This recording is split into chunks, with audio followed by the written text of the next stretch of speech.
আমরা দুজন আজকের দিনে কি করলাম, কই কই গেলাম, আর এই বাচ্চাগুলো কোথায় গোসল করতেছে, আর আমরা কি কি খেলাম সবকিছু শেয়ার করবো এই ব্লগে। সো চলো। হ্যালো এভরিওয়ান, আসসালামু আলাইকুম। আমিও বিকাল বিকাল আম্মুকে নিয়ে আর বাচ্চাটাকে নিয়ে বাসা থেকে বের হয়ে গেলাম। কোথায় যাওয়া যায় ভাবছি একটু টিএসসি যাবো ঘুরতে। তো আমরা মোটামুটি একটা রিক্সার মধ্যে তিনজন আরামসে বসতে পারি, কারণ তিনজনই অনেক শুকনা। এই ব্লগটা ছিল গতকালকে অর্থাৎ শুক্রবার। তো বাসা থেকে বের হলে সবসময় ডিএমআরসিটা খুব ভালোভাবে দেখা যায়, কারণ যেদিকে যাই না কেন ডিএমআরসির সামনে দিয়েই আমাদেরকে যেতে হয়।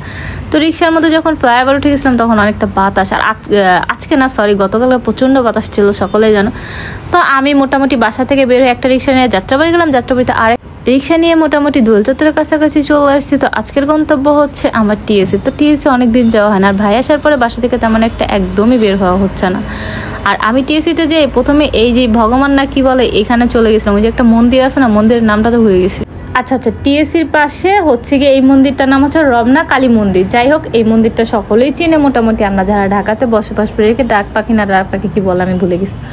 তো ওইখানে হচ্ছে গিয়ে যে মন্দিরটা, মন্দিরের পিছনে বলবো না, ডান পাশে হ্যাঁ প্রচণ্ড পরিমাণে পদ্ম ফুল এত সুন্দর করে ফুইটাছে। আর একটা তোমাদের একটা ভ্যানটা একটা ধারণা বলি আজকে। হ্যাঁ, আমি সবসময় জানতাম যে এই যে ঠাকুরটা আছে না এখানে, এটা হচ্ছে একা একা উঠে গেছে, মানে হয় না অনেক আমরা স্টোরি কি বলে গল্প বা কার্টুন অনেক কিছু দেখি না, এখানে মন্দির উঠে গেছে বা এখানে মূর্তি উঠছে, এটা হচ্ছে সেটা হচ্ছে। তো আমি ভাবছিলাম এটা না একা একা উঠছে, বাট আজকে না পানি শুকায় গেছে। ফাইনালি সামনে থেকে দেখলাম এটা তো বাঁশ দিয়ে জাস্ট হচ্ছে গিয়ে বাঁশের উপর রেখে দিছে।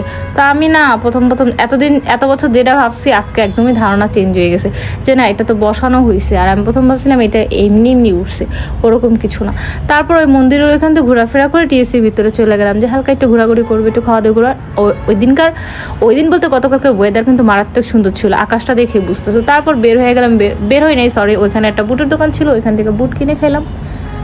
আমি খাই না বললেই চলে, আবার মাঝে মধ্যে খাই যখন যেটা মন চায়।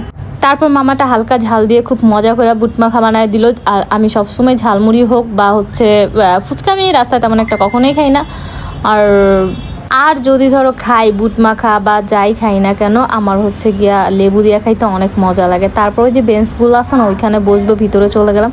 ওইখানে তো এখন তো ঝড় বৃষ্টির সিজন, আর বাচ্চাগুলো গোসল করতেছে। এমনিতে তো পানিগুলো অনেক নোংরা থাকে, বাট এখন যেহেতু বর্ষার দিন পানিগুলো অনেক পরিষ্কার ছিল। তো বাচ্চাগুলোর দেখে বুঝতে পারতেছে যে ওরা কতটা মজা করতেছে, চিল করতেছে। আর বললাম না পানিগুলো একদম ফ্রেশ, শুধু ওইখানকার যে বাচ্চাগুলো আছে ওরা না, রাস্তার যে আসছে না যে অনেক ভাইয়া বা অনেকে গেছে তারাও অনেকে নামছে। আর এটা একটা বোট কে যেন নামাইছে। তো দেখো আমি যে ওইখানে বসে রয়েছি, আমার ব্যাগের মধ্যে কত বছর আগের যে 2টা বাদাম আমি খুঁজে পাইছি আমি নিজেও জানি না। এই মেঘলা ওয়েদার আর প্রচণ্ড বাতাস, অর্থাৎ গতকালকের কথা বলতেছি, মারাত্মক ছিল ওয়েদারটা। তো ওইখান থেকে আমরা একটু ঘোরাঘুরি একটু ভিতর সাইডে চলে গেলাম, কারণ যেহেতু বাতাস আর যেহেতু ঘুরতে গেছি একটু রেস্ট নিয়ে ভিতরে চলে গেছি।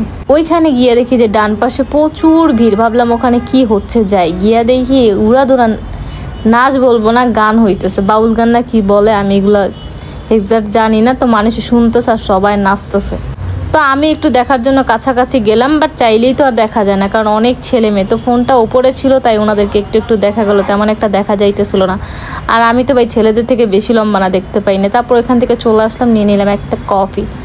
বিকেল কেমন যেন একটা অভ্যাস হয়ে গেছে, চা বা কফি ছাড়া একদমই চলে না এই বৃষ্টির জন্য মূলত। এমনিতে কিন্তু চা আমি তেমন একটা পছন্দ করি না। তারপর একটু ভিতর সাইডে চলে গেলাম, এতে ঘুরতে দেখি সন্ধ্যা হয়ে গেছে, বাসায় ব্যাক করার সময় হয়ে গেছে। তো ওখান থেকে বের হয়ে গেটের সামনে দেখি যে কক্সবাজারের আনারকলি বা প্যাশন ফুড। তো আমি খাবো না, জাস্ট একটু দেখলাম। তারপরে এখানে হচ্ছে ভেলপুরি থেকে শুরু করে স্ট্রিট ফুড যে কোনো খাবো সবকিছু আছে। আর আগে তো হচ্ছে গিয়া যেই গেট দিয়ে প্রবেশ করতাম ওই গেটটা তো বন্ধ করে দিছে, মন্দিরের গেট দিয়ে যেই ভিড় বাবা। তারপর ভাই কি বলবো, খুবই জঘন্য মুরগির হালিম খেয়ে নিলাম। হালিম যে মুরগির হালিম হয় সেটা টিএসসিতে না খাইলে আমি জানতামই না, বিশ্বাস করো। তারপর হালিম, চিকেন চপ আর হচ্ছে ডিম চপ খেয়ে একটা রিক্সা নিয়ে বাতাস খেতে চলে আসবো বাসা। তখন দেখি যে হচ্ছে গিয়ে শহীদ মিনারে কিসের যেন একটা আয়োজন, বলতে পারতেছি না, বাট গান বাজনা হইতেছিল কোনো কিছু নিয়ে, কিছুই বলতে পারতেছি না, বাট চাইলেও নামতে পারো না যেহেতু রিক্সা নিয়ে নিছি। তো রাত অনেক হয়ে গেছে, বাসায় চলে আসবো। তো ফাইনালি বাসায় চলে আসলাম। তারপর আমরা দুজন মিলে একটু টুকুর করে এইটা সেটা ভিডিও মেক করলাম, যেটা তোমরা সচরাচর সবাই করো, আমরাও করি। সো আজকের ব্লগটা এখানে শেষ, টাটা, আল্লাহ হাফেজ।